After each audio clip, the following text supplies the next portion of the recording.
cerita-cerita sing gampang-gampang wis. Nah sampean kepengin paham ilmu swarga ora rasane no. Kok angel menerangno. Soale ning swarga iku kepenak napa? Kepenak. Saya sama nak terang loh, swarga niku wis pokoke swarga. Serasa bayang mlebu swarga. Dimulai saat niki.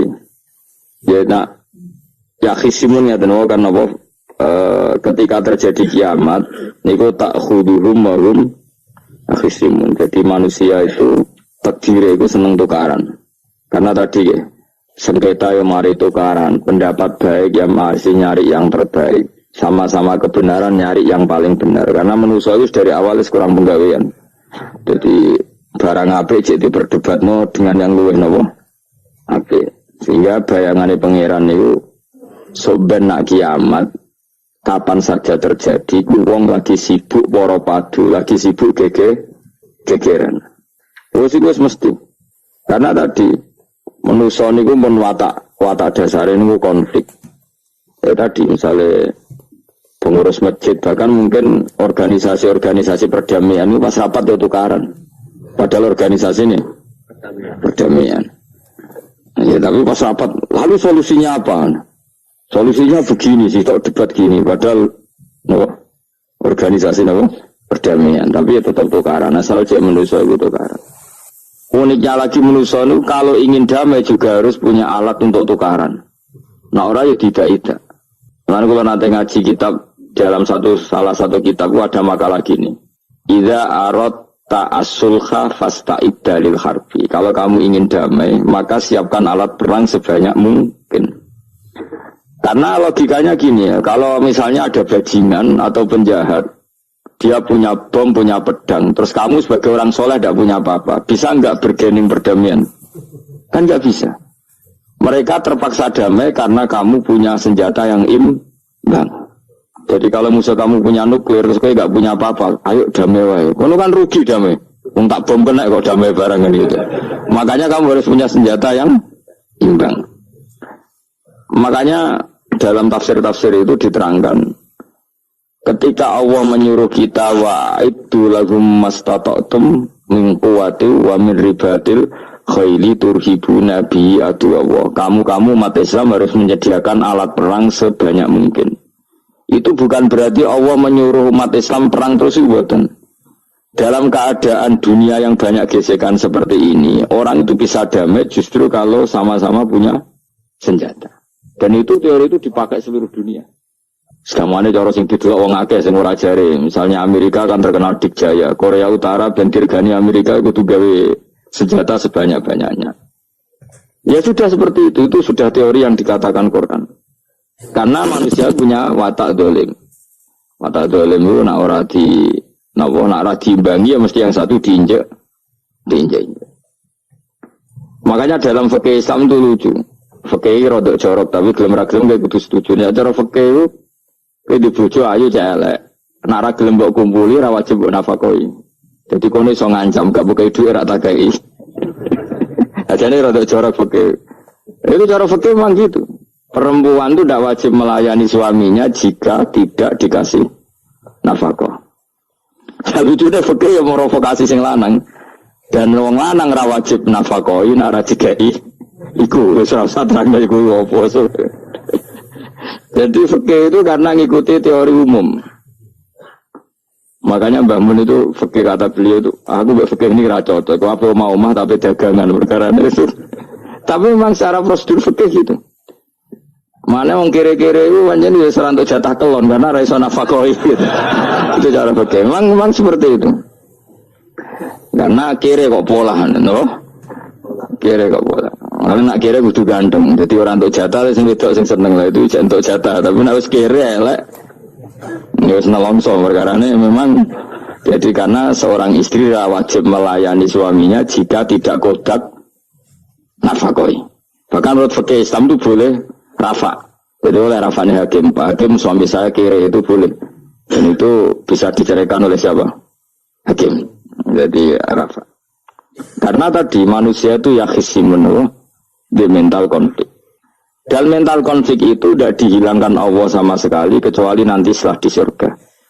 Makanya Allah ngendikan apa? Wa naza'na ma fi sudurihim min ghillin. Jadi sifat dengki, sifat hasud itu dihilangkan nanti setelah di surga. Karena di dunia itu antara wong soleh ya mesti hasud. Mana ada sing ora soleh, sing soleh wae kudu hasud. Ya seni ini.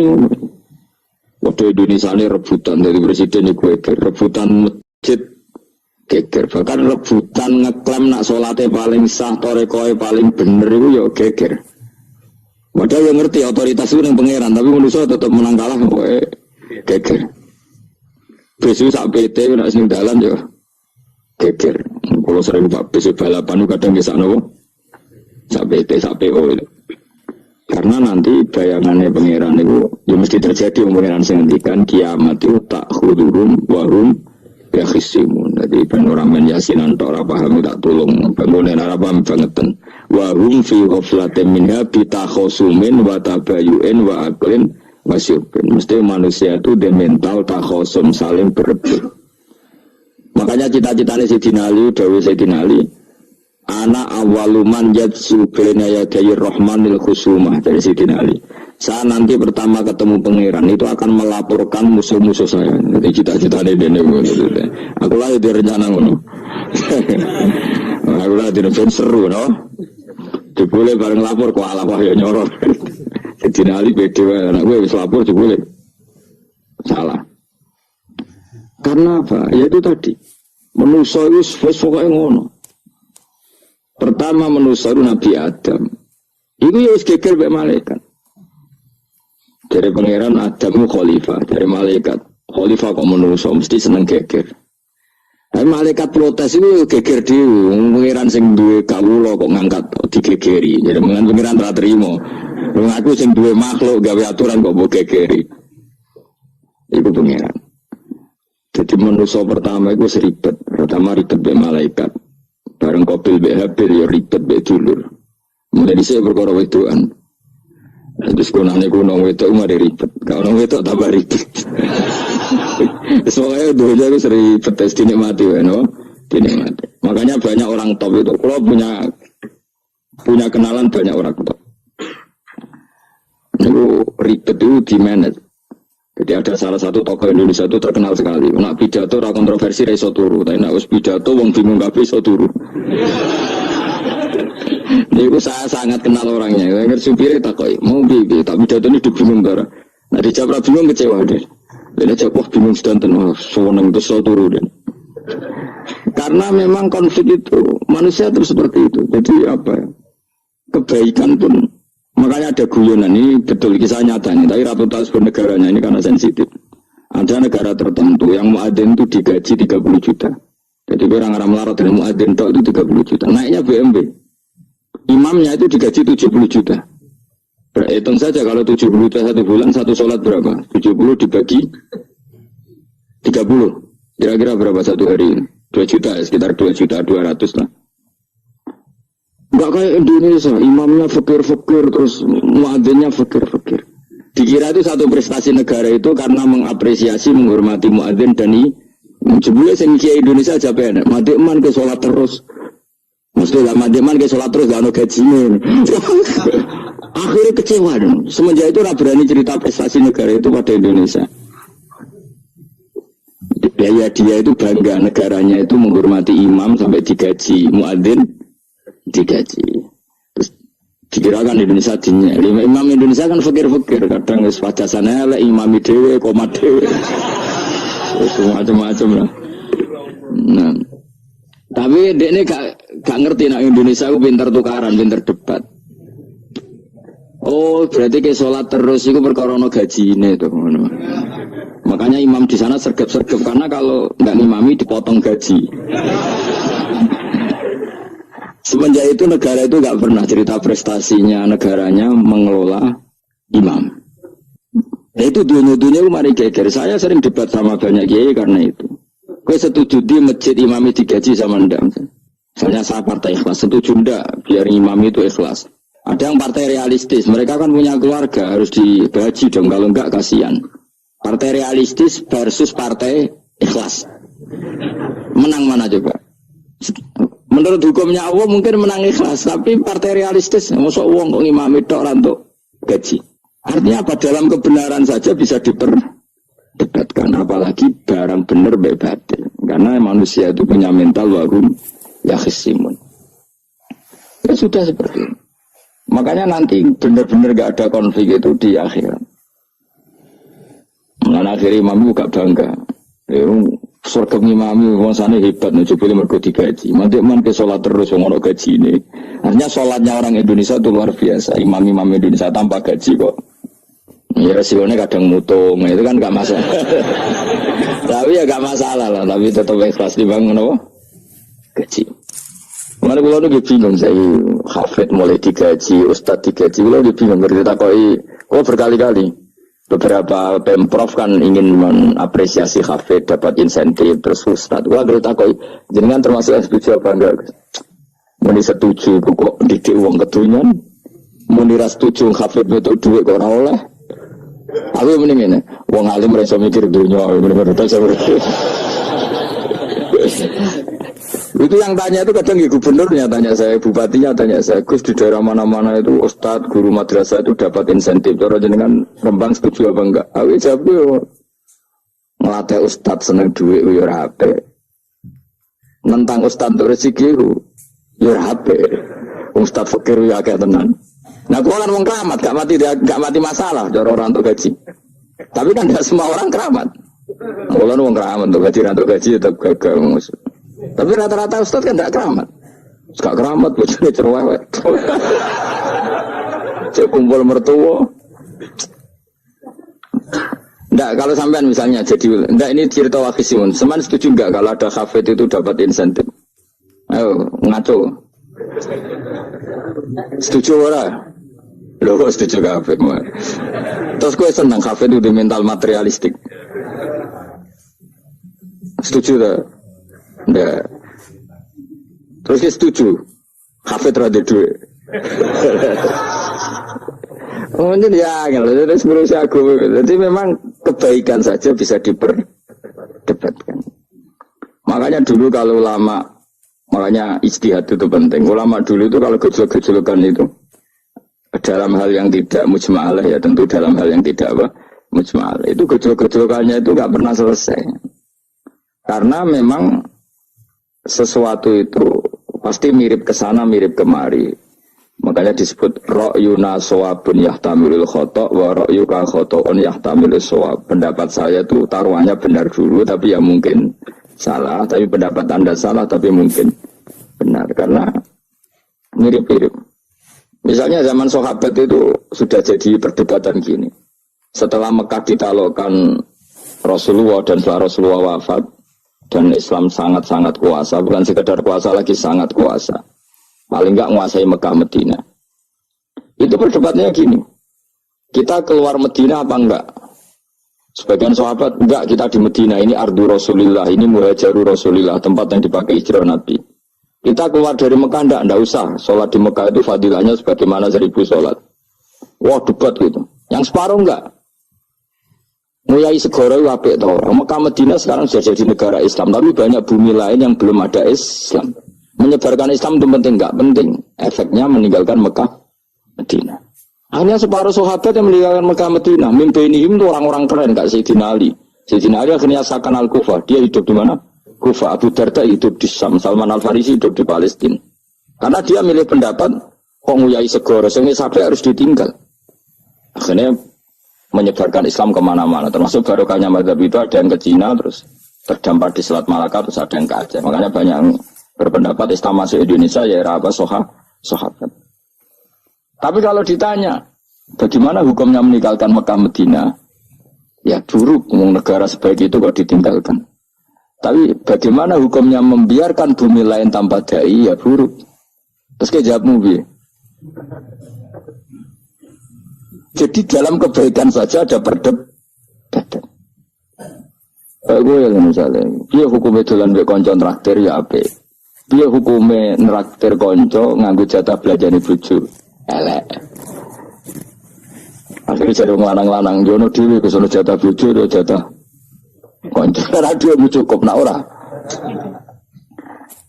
Ya itu sudah semua manusia itu wahum yakhisimun. Makanya Sampean kalau beda pendapat itu sing biasa wae. Coba wong saiki kalau beda pendapat geger. Beda pendapat itu sudah fitrah. Enggak mungkin lah. Kita ada beda pendapat itu tidak mungkin. Di kampung-kampung kalau ada masjid speaker di mana-mana saya sering ditanya. Ada yang berukus kandani nak adzan juga banter-banter mengerameni tonggo. Nak niat sholat terus adzan nak isteko. Sing sitok yo ora kudu banter ben siar. Sing sitok mau sedemen dipisoi tok, mergo sing ora seneng malah mau misoi tok, sing wis seneng tambah adzan pun yo. Tambah adzan rame-rame maksudnya wis salat kene nanti. Dulu tuh perdebatannya gitu. Abu Bakar nak wiridan yang masjid tuh wirih banget. Selirih-lirihnya. Umar nak wiridan bianter. Tapi ranggusan sistem zaman itu, tapi banter aja. Tapi sing rameni lah, intinya sing rameni. Ketika Abu Bakar ditanya, Rasulullah, ya Abu Bakrin, kenapa kamu melirihkan suara? Jadi saya itu malu sama Allah. Dia itu zat maha mendengar. Jadi saya mengeraskan suara itu malu. Kayak pengiran butuh suara keras. Umar ditanya, kenapa kamu terlalu keras? Umar jawabannya sederhana. Betul-betul ngantuk. Makanya nggak ada satupun ulama yang mengatakan Umar itu afdhalu min Abi Bakar. Kok jawabannya yo kadang sederhana banget. Malahnya ijma' ahli sunnah itu Abu Bakar afdhalu min Umar. Kok nak jawabannya kok beneran ngantuk. Padahal jawabannya Abu Bakar, kalau nu isin kalian pangeran yang maha pendengar kok banter-banter. Rasulullah dalam banyak hal ya gitu, ketika banyak masalah itu sahabat dongo banter-banter. Nabi itu kok innakum latatuna as-somma. Kamu tidak berdoa sama zat sing budak. Maka kamu enggak usah banter-banter. Jadi andaikan ada istighosah pakai sound system banter-banter itu ya perlu dipertanyakan. Yang pengiran wis krungu gegere ngono lho Bang. Tapi misalnya mazhab itu kamu pakai. Terus ada pertanyaan, dangdutan saja banter. Kenapa kalimat thayyibah tidak boleh banter? Masalah mana? Ya asal isi dunia itu masalahnya. Kemilan dia. Ini cerita saja. Kalau manusia itu istighosah jaluk tolong sama pengiran kan? Pengiran sudah dengar tanpa sound system apa enggak?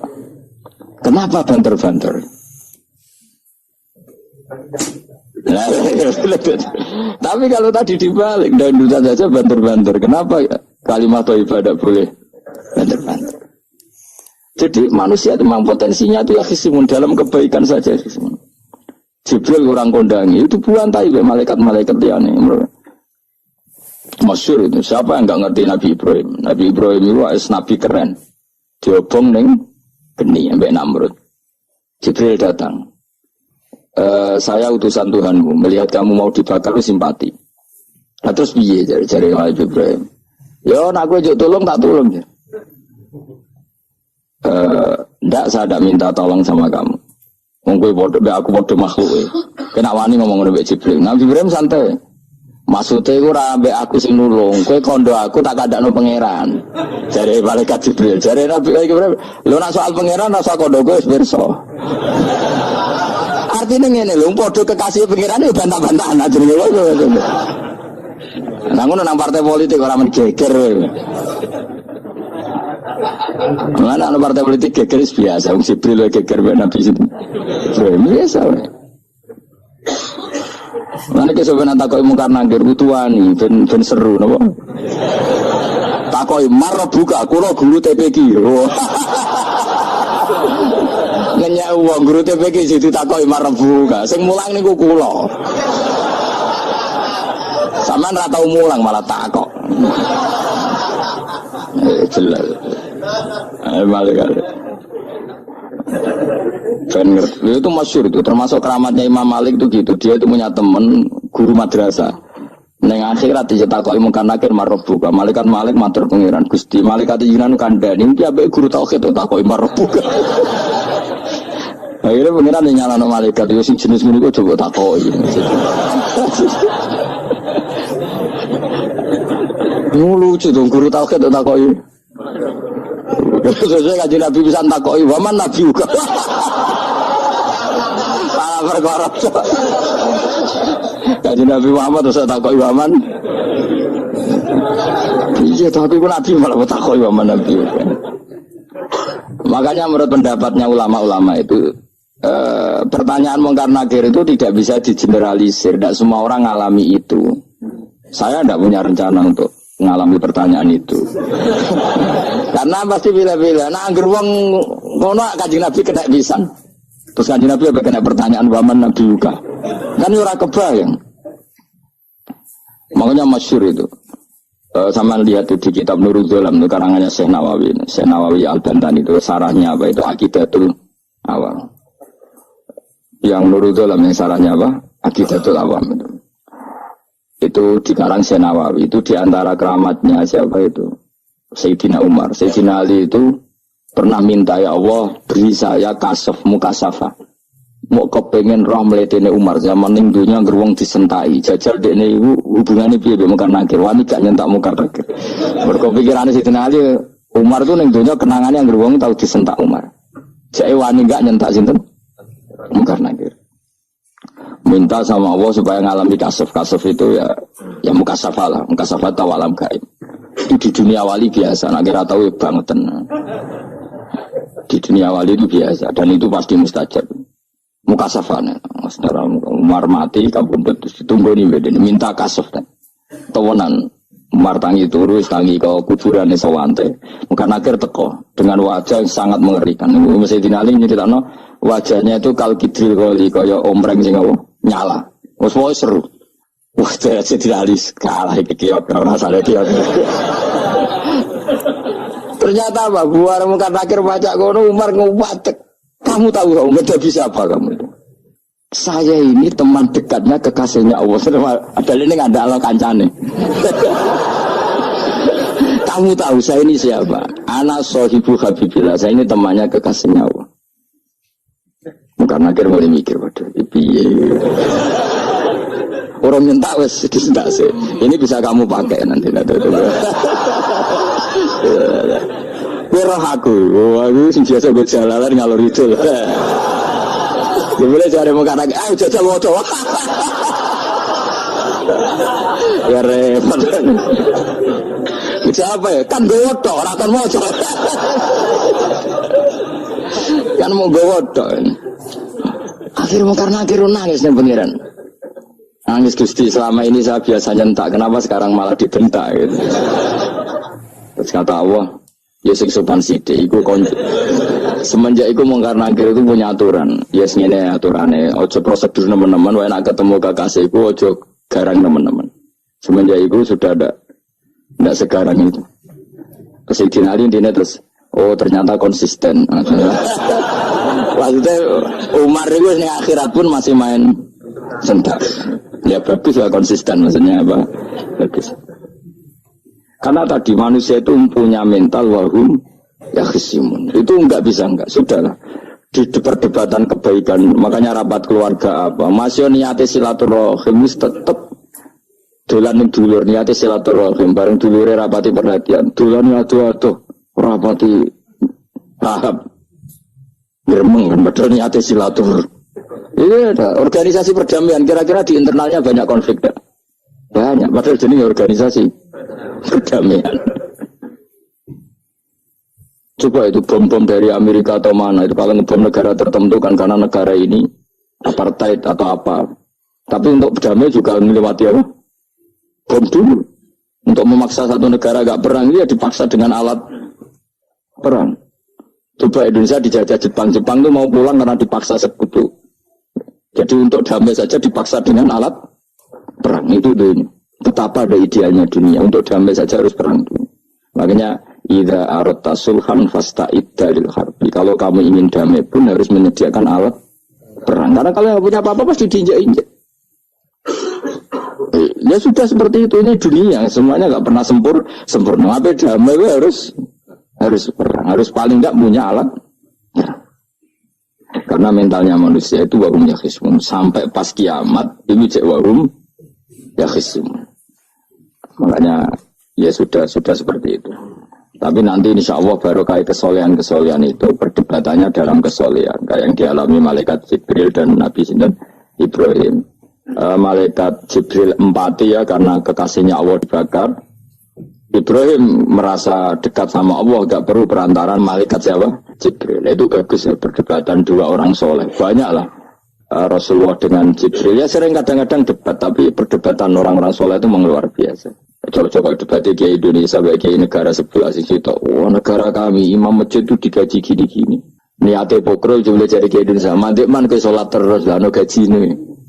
Jadi akhirnya kan, ya malu tuh. Ternyata sholatnya terus itu karena apa?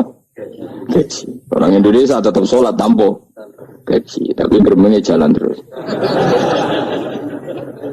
Loh iya, saya sebagai kiai itu sering bingung kalau ditanya gitu. Saya sering kenal bupati, gubernur. Kalau sering tanya, saya itu ingin mengkhidmati agama di Jawa Tengah atau Jawa Timur, ingin ngasih insentif sama guru Madin. Saya sebagai kiai kan bingung, mau disetuju, mau didik uang material, mau nira setuju, mosok ustadz tapi untuk rezeki kok ditentang. Nah gue jenis setuju apa menolak? Mustafa yang khusyuk yang setuju. Terus bosan dia nabi melarat tuh. Ayo setuju orang. Nah aku mau ngalim ada terus. Suara kena dipikir tuh, suara kena dipikir. Ya karena tadi saya sudah seperti itu.